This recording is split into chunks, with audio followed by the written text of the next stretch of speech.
in council was the earliest form of, if you want to call it corporate governance, you can, but they created law. A charter is the earliest name for a statute. So what you've got to look at is what it is they're actually doing. So if you get a corporation or you get politicians that are doing something wrong, you should be challenging them. The problem is they're not.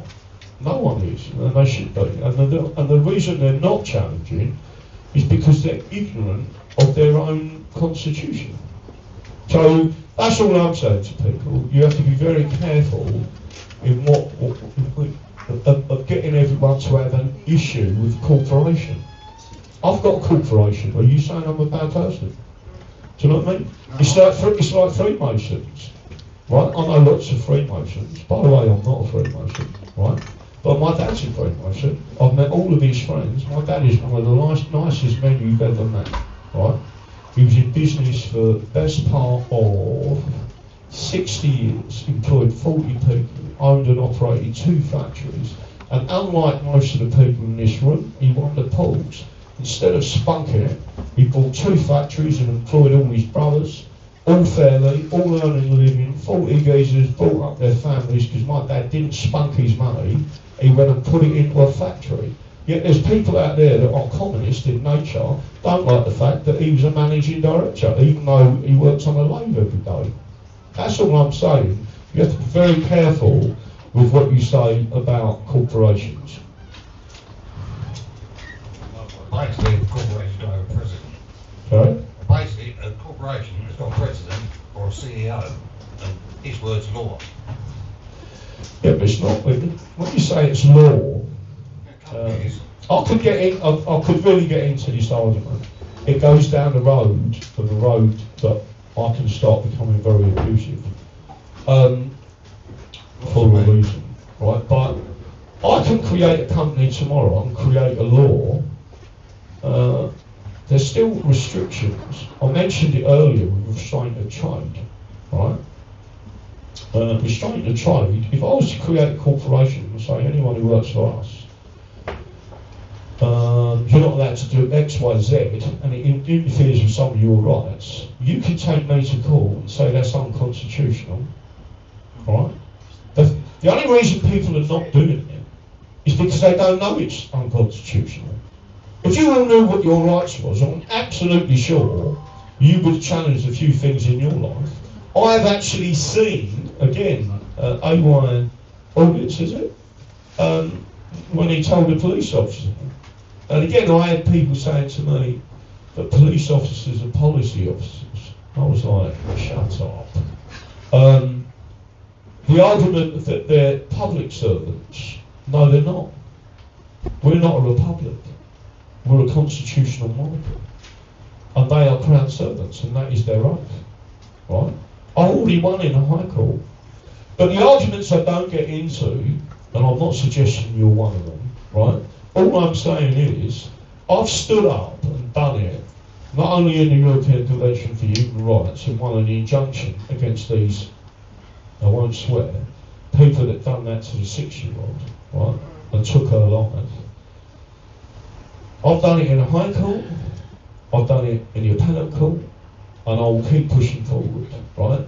Most of these knobs online, and I know plenty of them have done it, right, and persuaded people, you know that bullshit you hear, I don't contract with you, right?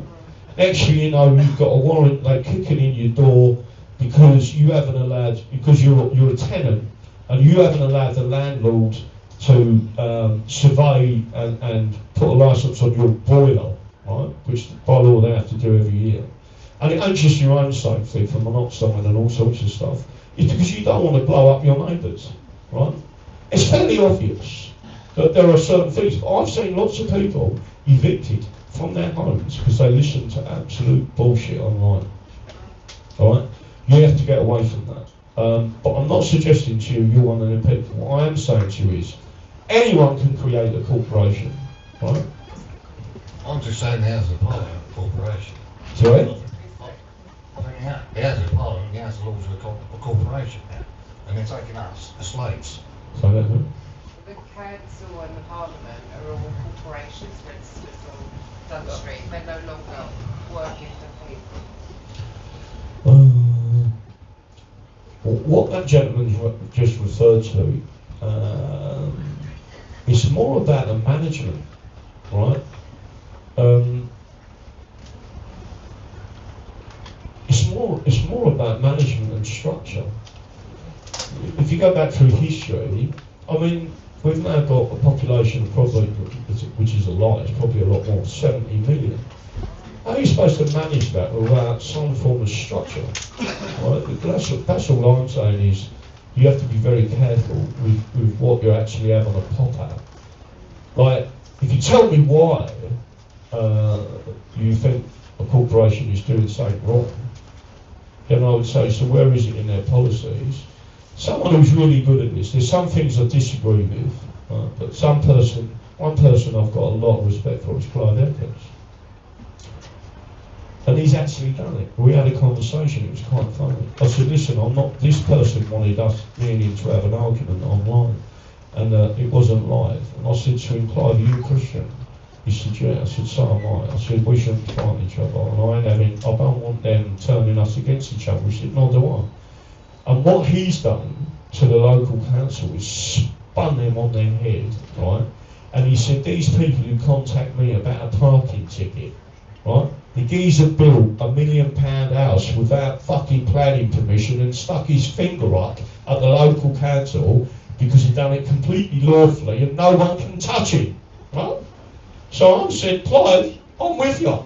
But then he looks at me and he says, what you're doing is national, right? And you're using the Constitution.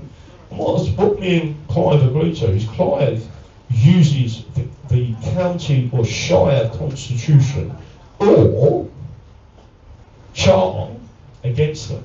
Like I said with the other person, with what happened in Romford. You wouldn't believe, would you, that a 700-year-old charter could protect you today, and yet it can't. That's what I'm saying. You've got to know what the law is. Go on. She's just asked if we can wrap it up. There's one more question over here. Okay. There's a question coming over. Quite a frivolous one as well. Can we get the mic? Have you got anywhere where all these posters are? Hold on. On a website or something? Yeah, it's on. There's a number of websites. English Constitution Society.co.uk. Right, thank you. It's the society, but you will find them, and we've got them published elsewhere. But you can go and look them all up. If you take photos of them and then look them all up, and like I say, in them books, all them laws are there and their statutes. They're on the government website. Right. Yeah, they're on the government website. I've possibly the rights off and printed it off to show people, to show them that topic there to say that it's still bloody law. Okay, thank you. Yes, legislation.gov.uk. I think that is the end. Oh, there's one more question, sorry. Mine is about 20 odd years ago. Speak that straight into your mouth. About 20 years ago or more, I took my two boys on holiday, and we went to America and then on to the Caribbean and home. And then about 3 weeks after they'd been home, their mum phoned me up and said, do you know their passports have been out of date? And I'm like, it can't have been. We've just gone to the States where they're really hot on things, the Caribbean, and come back to Gatwick. Mine was all right. Theirs were both out of date when we started. So I thought, well, they could have stopped us from going and having this lovely holiday together. And it's only today that it's thrown up. Do you think that could have been because they weren't really necessary, or they just made a mistake? Common law jurisdictions don't need passports. It's been driving me nuts. I just thought they must have made this. How could they make such this mental mistake? Probably. I mean, it can be partly, it was a long time ago, someone wasn't doing their job properly, but you're not going to complain about that. But if you was going to... In the Caribbean and the States, I mean... Well, United States of America, well, apart from, if you want to talk about Caribbean, Cuba is the only, and everyone should know the reason why. Cuba is not a common law constitution, right? It's a communist nation, right? So if you went to Jamaica, various islands in the Caribbean, it's a common law jurisdiction. So even if you was flying to Australia or New Zealand or Canada, common law constitutions, they don't need a passport. If they know who you are, by the way, they can check who you are and what you are. Right, because it's just been doing me in for all that time, and I just, Yeah. but I didn't really need it. Oh, right. Brilliant. Right. Is that it? Pass the old mic back. Sorry? Right. Last question, because these lovely people have let us reside here for a few hours. It does work, yeah. You've got to go right close to that. Yeah. Well, it says the right to bring up and protect our children. How does that fit in with what happened with the birth certificate fraud? With what? Birth certificate fraud. Again, I've heard this one. Not being disrespectful, but Yeah. you need to know who's in. Look, listen, if you don't have birth certificates and understand, and I ain't bitching about the people, you can go to hospital and you can ask, without having a birth certificate, you can have a certificate of live birth. Travellers do it. And just to let you know, that travellers know more about the common law than most people I've ever known, right? They understand the law of the land, right? It's why they get away with absolute murder, right? But I like them because the intelligent ones know exactly what they're doing. But getting back to one of the reasons they brought in birth certificate, to start talking about taxation and what it does going forward, I don't really want to get involved in that. What I do know is every city, every state, every shire needs to know how many people are there to plan. They need to plan the sewage, they need to plan the water treatment, they need to plan everything, right?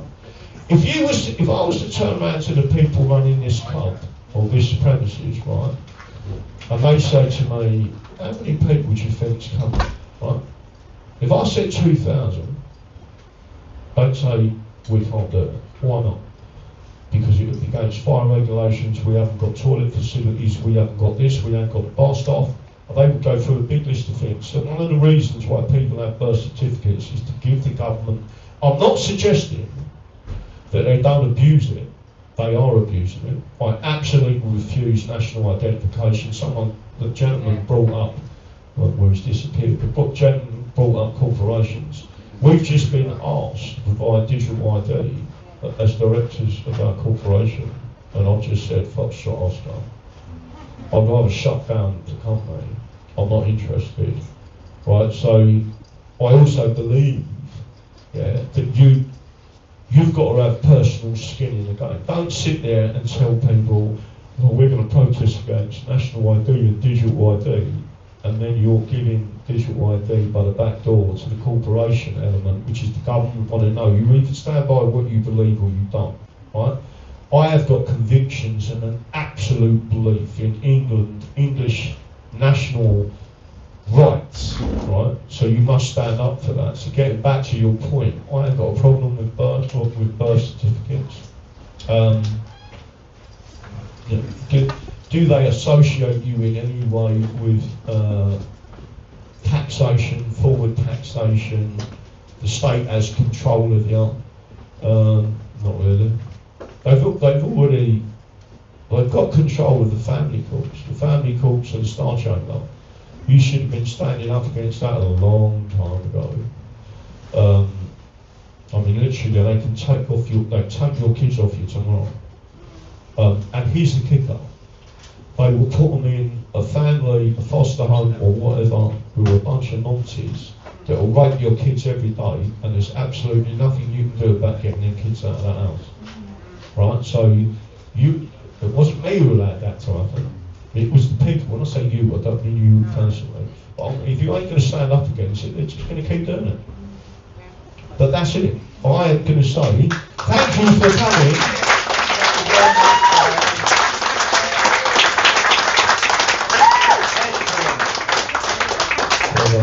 And again, I am grateful to this venue at short notice for putting this on. To give them a round, please.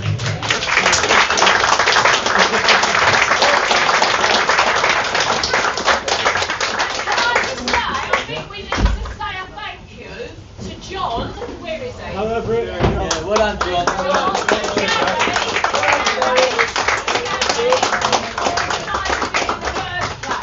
Yeah, well done, John. You are cool.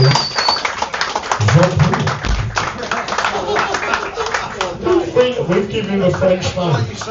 French accent. Yeah. Okay, Diane.